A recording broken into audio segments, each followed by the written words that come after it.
IP 500 y los 4.521. Javier Fernández Pacheco, profesor de Business School, ¿qué tal? Muy buenas tardes. Buenas tardes. Bueno, y todo esto en un momento de subida de tipos de interés de bancos centrales, a los que también se achaca parte de esta decisión de Fitch de las últimas horas, que sobre todo tienen efectos en un mercado como el inmobiliario, que poco a poco, no sé si se está enfriando, al menos por datos macro. Ya hemos visto cómo aquí, por ejemplo, la firma de hipotecas en España se ha desplomado en los últimos meses. Bueno, en realidad se está notando más en la firma de hipotecas que en el número de transacciones, porque sí que es cierto que las transacciones que más están sufriendo son precisamente las que más están afectadas por la subida de tipos, que es la que se hacen a través de una hipoteca. Hace una semana aproximadamente estaba comentando con un registrador y estábamos hablando de este tema y me decía que había notado, bueno, pues que la proporción de compraventas de transacciones que se hacían sin hipoteca pues había aumentado en su caso, y que en cambio el número de hipotecas sí que habían detectado pues una bajada importante. Aquí en la zona euro, Christine Lagarde subía los tipos 25 puntos básicos la semana pasada, no dejaba ninguna puerta cerrada, vamos a decir, más que abierta a lo que pueda suceder en septiembre. Decía que incluso aunque haya pausa, podría haber nueva subida antes de final de año. Por lo tanto, la concesión de crédito también poco a poco se va a ir endureciendo. Sí, efectivamente, cada vez pues va a ser más complicado, va a ser muchísimo más caro conseguir una hipoteca y va a ser mucho más complicado. El problema que nos enfrentamos es que si bien la inflación en países como en España, pues el último dato creo que era un 1,92, ha ido bajando, ahí ha bajado bastante, la inflación subyacente sigue estando bastante elevada y estamos en el 6 y pico, si no recuerdo mal. Claro, ¿qué ocurre? Cuando la inflación subyacente, recordemos, es la que no contiene ni precios de energía ni elementos frescos. Entonces, como estos dos elementos son muy volátiles, cuando tenemos una inflación normal y de pronto la inflación se nos dispara por culpa de la energía y los alimentos frescos, decimos, oiga, no, vamos a mirar la subyacente, que es la que verdaderamente nos marca la tendencia. Claro, en este momento estamos en una situación que es al contrario. Sí que la inflación ha bajado, pero la que consideramos que nos marca la tendencia, porque es la que es verdaderamente estable en el tiempo, es la subyacente, y esa sigue alta. Mientras sigue alta, el mandato del Banco Central Europeo, más allá de preservar el euro, el mandato principal es la lucha contra la inflación, y tiene que intentar volver a la senda del 2%, que es el objetivo que tiene.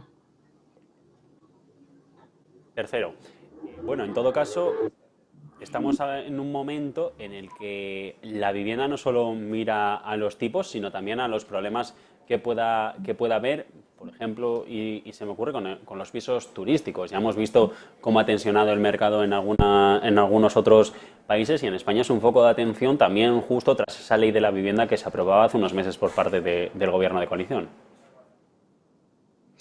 La ley de la vivienda lo que está consiguiendo, y es lo que ya anticipábamos en su momento, es que está haciendo desaparecer poco a poco el mercado. Es decir, lo está reduciendo enormemente. Hay muchísimos menos pisos en alquiler. ¿Qué ocurre? Que si vemos, en realidad no está afectando tanto a los precios medios, porque siguen estando igualmente elevados. Con lo cual, si seguimos por esa línea, lo que encontraremos, pues quizás no sea tanto, sí que hay una cierta subida de precios, pero quizás no sea tanto la subida de precios como es que el hecho de que es que no va a haber pisos, porque pues quien tenga un piso y lo quiera alquilar para sacar un rendimiento de él, dirá, yo me lo vendo porque no voy a poder subir los alquileres en adelante, y entonces lo que yo voy a recibir por mi piso pues cada vez va a ser menos. No voy a poder subir, hay un 2% este año, y luego estamos a expensas del índice que creará el gobierno y que dirá cuánto pueden subir los precios del alquiler cada año, que ya nos han avisado que siempre estará por debajo de la inflación, con lo cual lo que tú cobras por ese piso que tienes en alquiler pues cada vez va a ser menos. Deja de ser atractivo, pues menos gente querrá comprar pisos para ponerlos en alquiler, y casi que preferirán deshacerse de los que hay.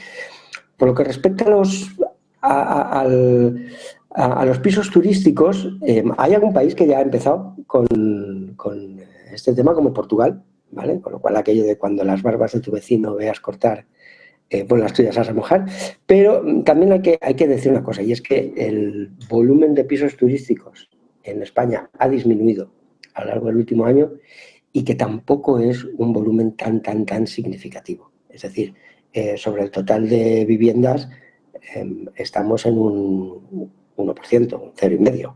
Sobre el total de alquilados es un 7%. O sea, sí que afectan, sobre todo en grandes ciudades y en destinos puramente turísticos, Málaga, Barcelona, Valencia, etcétera, pero bueno, tampoco es el grandísimo problema. Hay más un tema de oferta, faltan pisos para alquilar. Faltan pisos para alquilar y luego está el Banco Central Europeo. Conocíamos esta semana el dato de IPC, daba cuenta el adelantado de la zona euro de ciertos problemas porque el Banco Central Europeo carga contra las políticas fiscales de los gobiernos, carga contra el sector de inmobiliario, pero luego vemos cómo siguen persistiendo otras patas que son mucho más fuertes. Los alimentos se encarecían en el último mes un 9,2%, la energía era el único elemento que estaba en zona de deflación, con lo cual las materias primas son a día de hoy las únicas que pueden mover a la inflación hacia un lado o hacia el otro, decantar la balanza hacia lo bueno o hacia lo malo, cuando se está poniendo el foco en un mercado como el inmobiliario que tampoco es o suscita ahora los mismos problemas que durante el pinchazo de la burbuja. No, efectivamente no estamos en una situación como la que había durante la burbuja.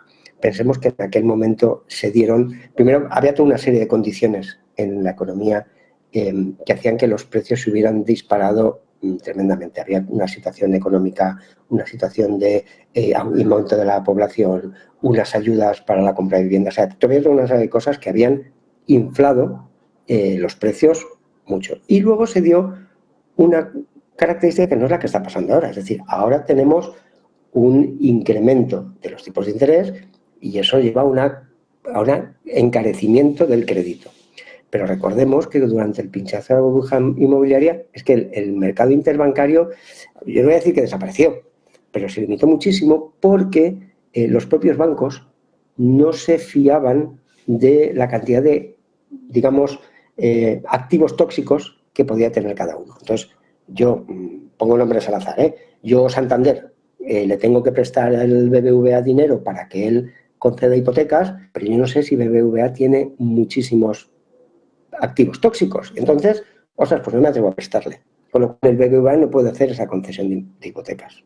Y es igual, o sea, pasaba entre todos, no sabían quién estaba más afectado. Entonces, esa situación ahora mismo no se da. Ahora sí que es cierto que los préstamos inmobiliarios se han encarecido y se han encarecido pues bastante. Un préstamo de 150.000 euros a 24 años, que es la media de las hipotecas en España, hace 2 años, con un Euribor más 1, pues eran 550 euros al mes.